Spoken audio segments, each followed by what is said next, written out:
Did you know for every $1 spent on sports betting, financially struggling families reduce their net investments by $3? I'm not even sure how those numbers make any sense, but they do, according to this 79-page research paper that I definitely read and did not have ChatGPT summarize for me. Or what about this study that I also read, which says that since the legalization of online sports betting in 2018, there's been a decrease in the average credit score, increased bankruptcy rates, and increased consolidation loans. What the heck's a consolidation loan? Online sports betting was legalized with two goals: bring in some cheddar for the states and fight crime. Or at least reduce an illegal market. But in the process of spending billions of dollars on all of these ads to bring sports betting to the mainstream, sportsbooks accidentally created a rise in underage gambling addicts. Online sports betting. Let's talk about it. All right, since these videos did a pretty good job explaining the history, and I don't want to spend 20 minutes on it, I'm gonna give you a basic rundown in 1 minute. Ready? Go. 800 BC, sports betting is invented when ancient Greeks start wagering their personal crap like olive oil, wine, and chickens at the Olympic Games. 1800s, churches go, no, no, no, it's immoral, you can't do that. 1910, states ban most forms of gambling. Oh, and when I say states, I mean all states except Nevada. Nevada's kind of like its own little island with its own rules, ignore it. 1920s, we're going underground. Corruption. 1961, corruption continues. The Kennedy administration looks at the FBI. The FBI's like, we ain't dealing with this, we got communism across the pond to worry about. So the Kennedy administration's like, fine, I'll do it myself. Let's jam the phone lines, I guess. They passed the Interstate Wire Act, making it illegal to make bets over the phone, telegraph, and flying pigeons. 1964, states are like, yo, we ain't got no money. But what if we get our citizens hooked on gambling, but we are the casino? There's no way that can end badly. State lotteries become the first form of legalized gambling, and it just kind of swirly slides from there. 1989, beep boop bop, the internet's invented. Okay, I'm over my time. I'm just gonna keep going. 1992, everyone is losing money left and right, and people are like, all right, fine, they can have our money, but god damn it, they cannot take our baseball. So the Professional Amateur Sports Protection Act is passed, making sports betting illegal to keep sports honorable and fair. 1993, online sports betting companies are like, and move overseas, but still target US customers. Early 2000s, the EU is like, if sports are a cup of tea, then betting is the crumpet, and the internet is my big hat. They liked online sports betting. And yeah, I did a joke about the UK while talking about the EU.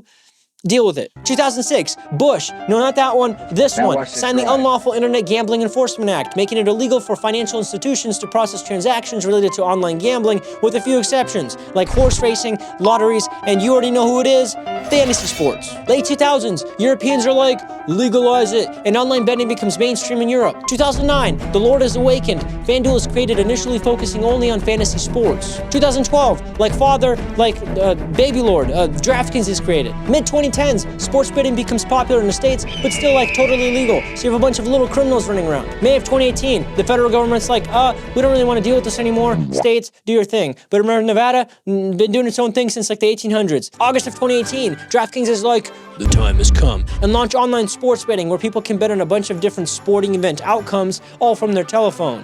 Or pigeon, I guess. Over the next 6 years, people literally got waterboarded with sports betting ads, and now in 2024, sports betting is legal in 30 states, and there's over 127 million active online sports betting users worldwide. And time. Whew. All right, so we can't ignore the positives of legalizing online sports betting. Besides making sports more engaging and giving you the thrill of taking money from your poor friends, online sports betting also fights an illegal market, creates jobs, and oh, the tax revenue is booming, baby.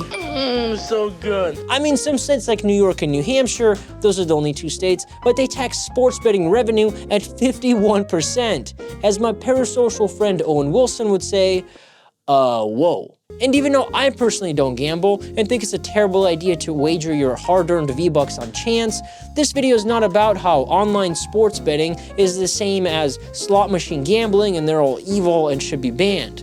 No, because that's just not true and a pretty ignorant way of looking at it. Even though there's luck involved in sports betting, it's also a game of skill. And if you know what you're doing and not just betting on your favorite team, you can come out profitable long term. It's just like really hard because most betting platforms take a 5% fee from your bets, both if you win and if you lose. So if you do some fancy math, you'll find that you have to win more than 52.4% of your bets to be profitable. Or in other words, you have to predict the winners 5% more accurately than the sports books do.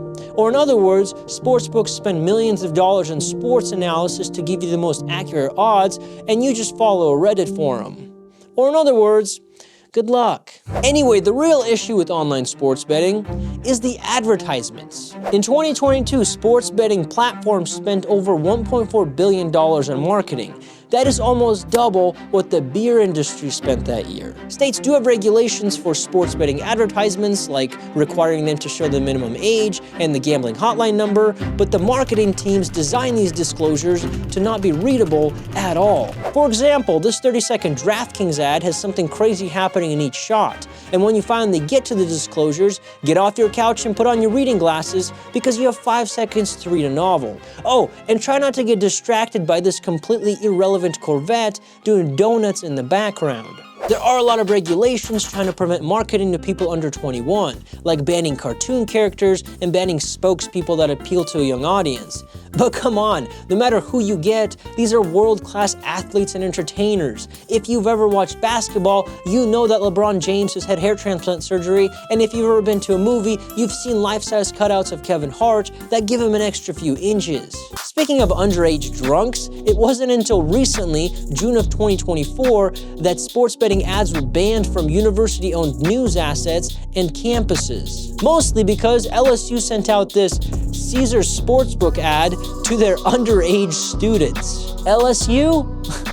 More like, let's sell our students emails. Sports betting companies may not be intentionally targeting the youth, but they do want to normalize sports betting for the younger generation, so they can be customers later in life. And it is working, in fact, a little too well, because it was found that 60 to 80% of high school students say they gamble, and up to 6% say they're addicted. Even though there's age verification on these platforms, the youths are not just gonna sit there with their mom's credit card.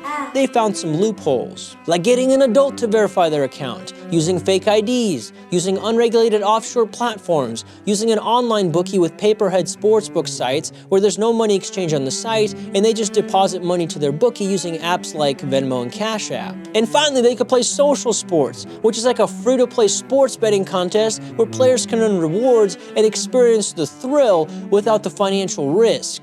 It's marketed as an introductory tool.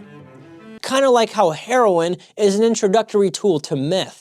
Most of these were options before sports betting became legal in 2018, but legalizing it brought it in the mainstream. If you're watching a broadcast, you're exposed to gambling ads for 20% of the time, about 2.8 messages per minute. And since teens are 2 to 4 times more susceptible to developing gambling problems, online sports betting could cause an increased number of underage people to suffer from anxiety, cognitive impairment, financial stress, and the big D, depression. I shouldn't have said it like that. And a lot of people will say that fantasy sports are not a gateway to gambling, but they kind of are. For example, take the 2 largest players in fantasy sports, FanDuel and DraftKings. Well, both these companies have 3 apps, one for fantasy sports, one for sportsbooks, and one for straight-up slot machines. And guess which one they make the most money from?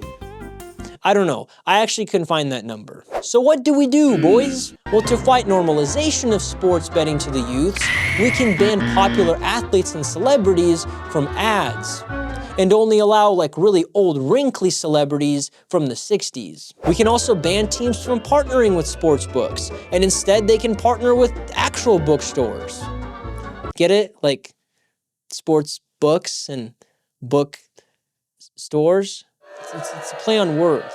In addition, we can ban sports betting ads during the day and allow them to only be run when George Lopez is on. And we can ban sports betting ads on every other podcast. They can start their own podcast if they want.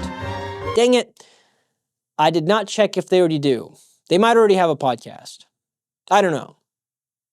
Anyway, to fight gambling addictions, we can require automatic weekly deposit limits and bet limits, instead of how currently sportsbooks only limit you if you win too much. Yeah, sportsbooks will ban you if you keep winning. We can ban credit card deposits. I have no idea how this is actually still legal. We can require implementation of AI to detect early signs of gambling problems. This would also help the AI learn our vulnerabilities as well. And finally, we can ban live in-play online sports betting altogether, but still allow betting over the phone, but design one of those god-awful pre-recorded message menu systems where they will have to go through like 97 menu options before they can even make a bet. So that way they'll just get frustrated and hang up without making a bet. That way, we would be fighting a terrible product with a terrible product. If you like what you saw, check out my other videos. Thank you. The rat goes like this, like this, like this. You are now a normal rat.